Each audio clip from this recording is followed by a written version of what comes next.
拯救，你是我患难中随时的帮助。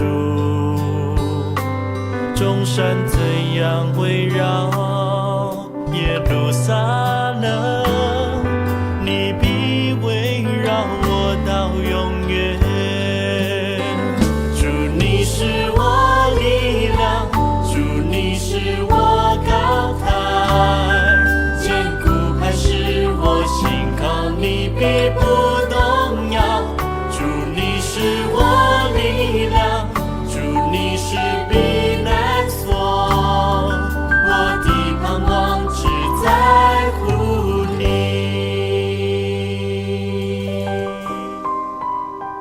我的诗歌，我的拯救，你是我患难中随时的帮助。众山怎样围绕耶路撒冷，你必围绕我到永远。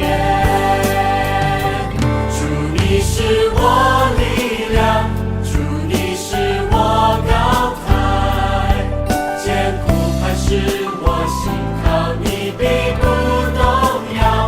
主，你是我力量，主，你是避难所，我的盼望只在乎你。主，你是我力量，主，你是我高台，坚固磐石，我信靠你必不动摇。主，你是我力量，主，你是避难所，我的盼望只在乎你。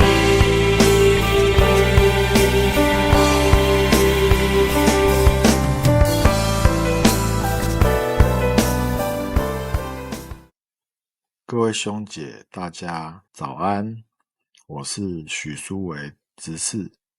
今天由我来跟大家分享今天的每日读经。今天我们主要念的章节是以斯拉记4章1到24节。那接下来我会先念一段经文，然后再用一些分享的方式来这样子下去。那这一章的核心主题其实非常的简单，就是主要在说当神的工作开始了，反对也会同时出现，而信心的考验呢，往往就落在如何面对阻挠与等待中。在开始今天的圣经共读经文之前，我们先一起来做个祷告。亲爱的主耶稣，感谢你让我们能够在今天有一个好的早晨来与你亲近。求你让我们记得每个早晨，当我们把时间空出来，将你摆在第一位，那天就会如此的不同。也求你唤醒我们的身体与心灵，对与你相遇及聆听你坚定确信与智慧的话语有极深的渴慕。奉主耶稣基督的名祷告，阿们。第一节开始，犹大和便雅悯的敌人听说被掳归回的人为耶和华以色列的神建造殿宇，就去见所罗巴伯和以色列的族长，对他们说：请容我们与你们一同建造，因为我们寻求你们的神与你们一样。自从亚述王以撒哈顿带我们上这地以来，我们常祭祀神。但所罗巴伯、耶书亚和其余以色列的族长对他们说：我们建造神的殿与你们无干，我们自己为耶和华以色列的神协力建造，是照波斯王古列所吩咐的。到这边为止，这主题其实就是变成是说，表面愿意帮忙的敌人，分辨的重要。这章一开始提到犹大和便雅悯的敌人前来，口头上说要一同建造，因为他们也敬拜同一位神。但是以色列的领袖很清楚，这不是合作，而是混杂，是削弱信仰根基的方法。所以说读到这里，我想到在我们信仰的道路上，并不是所有看似友善的邀请都是真正的祝福。有的时候最大的攻击不是直接的反对，反而是似是而非的混入当中。例如一个看似合理的妥协，一个看起来无害但会让我们慢慢远离信仰的选择。以斯拉记的领袖清楚的拒绝，表明建造圣殿是上帝托付给他指明的使命。所以说这也提醒了我，坚持使命往往从不妥协开始。第4节，那地的民就在犹大人建造的时候，使他们的手发软，扰乱他们。从波斯王古列年间，直到波斯王大利乌登基的时候，会买谋士，要败坏他们的谋算。这段经节当中主要就是给我们一个主题，就是当拒绝之后，真正的敌意开始浮现了。敌人遭到拒绝，立刻显露他们的真面目。他们开始用各种方式使以色列人心里觉得沮丧，觉得阻碍。他们进行的工程，甚至是贿赂人来制造这些麻烦。这些手段呢，也让我感受到属灵的反对不是瞬间的，而是持续性的，不是单纯的攻击，而是消磨。我们生活当中也是如此啊。有时候我们决定要遵行神的旨意，但是却又发现说障碍不但没有减少，有时候反而还变得更多更复杂。所以我们有时候就会开始怀疑，我是不是走错了方向呢？如果这是神的道路，为什么会这么辛苦？所以说在本章刚刚念的这些章节里面，让我们看到说，困难不代表你走错方向，有时候反而代表你正在做对的事。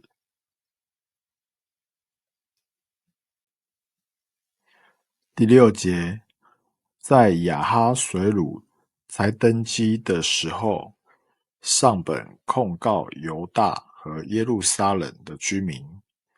亚达薛西年间，比斯兰、米特利达、他别和他们的同党上本奏告波斯王亚达薛西。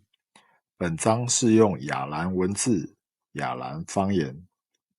省长利宏、书记申帅要控告耶路撒冷人，也上本奏告亚达薛西王。省长利宏、书记申帅和同党的底拿人、亚法萨提加人、他比拉人、亚法萨人、亚基卫人、巴比伦人、苏珊加人、底亥人、以兰人和尊大的亚斯那巴所迁移，安置在撒玛利亚城并大河西一带地方的人等，上奏亚达薛西王说：河西的臣民云云，王该知道，从王那里上到我们这里的犹大人，已经到耶路撒冷重建这反叛恶劣的城，筑立根基，建造城墙。如今王该知道，他们若建造这城，城墙完毕，就不再与王进贡、交课、纳税，终久王必亏损。14节，我们既时预言，不忍见王吃亏，因此奏告于王，请王考察先王的实录，必在其上查知这城是反叛的城，与列王和各神有害。自古以来，其中常有悖逆的事，因使这城曾被拆毁。我们谨奏王之，这城若再建造，城墙完毕，河西之地，王就无分了。那时，王预付省长利宏、书记申帅和他们的同党，就是驻撒玛利亚并河西一带地方的人，说：愿你们平安云云。你们所上的本已经明读在我面前。19节，我已命人考察，得知此城古来果然背叛列王，其中常有反叛悖逆的事。上面这些章节主要的是在说到写信控告，就是外在的压力带来内在的动摇。敌人不止在地方上搞破坏，甚至写信向波斯王控告耶路撒冷的居民，说他们一旦建好城墙，就会不再效忠王。结果这封信真的造成了影响，工程就被迫停下来。读到这边，我心里也有很深的共鸣。在我们的生命中常会碰到我们做对的事，但是却被误解的时候。你真心想做好工作，但是却又有人质疑你的动机。你努力保持正直，却反而被说成固执或者是不合群。所以说这一章提醒了我们，神的计划不会因为人的误解而失效，只是他的时间，神的时间与我们的不一样。20节，从前耶路撒冷也有大君王统管河西全地，人就给他们进贡、交课、纳税。现在你们要出告示，命这些人停工，使这城不得建造。等我降旨，你们当谨慎，不可迟延。为何荣害加重，使王受亏损呢？亚达薛西王的上谕读在利宏和书记昆帅并他们的同党面前，他们就急忙往耶路撒冷去见犹大人，用势力强迫他们停工。于是在耶路撒冷神殿的工程就停止了，直停到波斯王大利乌第2年。以上是今天的圣经章节。那刚刚这一段呢，工程原本建造圣殿的工程被迫暂停，整章的结尾似乎不太光彩，反对势力的压力最后真的让圣殿工程暂停了。这不是以色列缺乏信心，而是大环境的压力让他们无法继续。很多的时候我们也会遇到这种状况，不是我们不愿意顺服，而是现实让我们卡住了。祷告了，努力了，也相信神了，但是我们就还是没有办法动。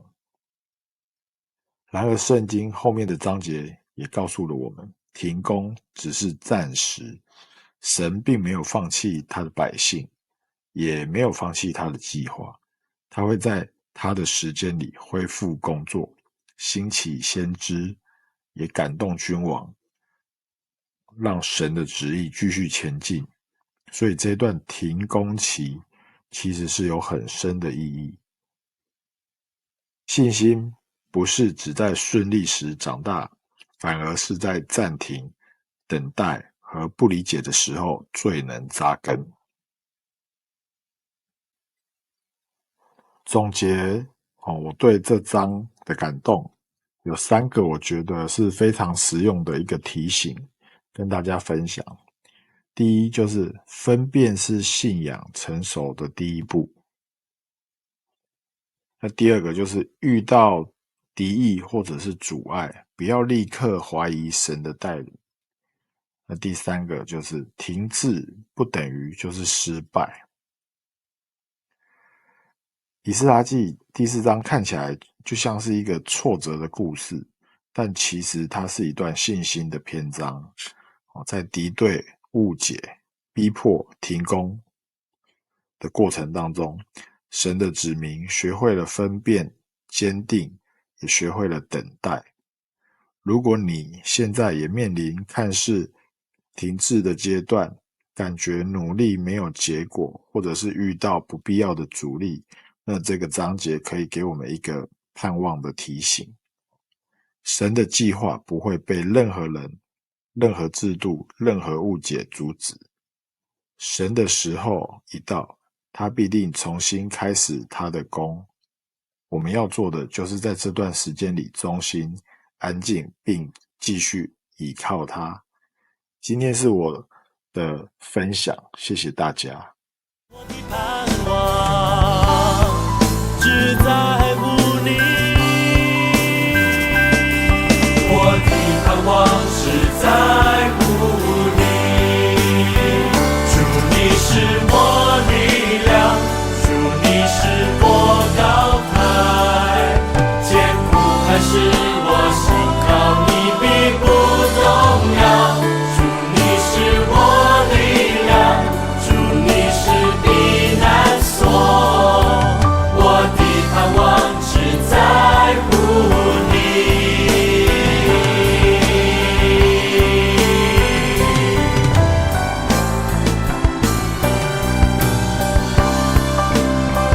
主你是我力量，主你是我高台，艰苦还是我信靠你必不动摇。主你是我力量，主你是避难所，我的盼望只在乎你。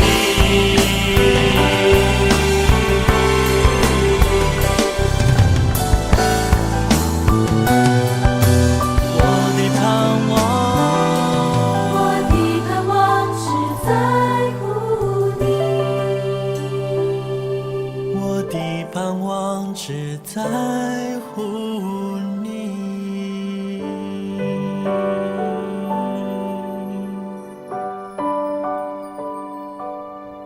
我的盼望只在乎你。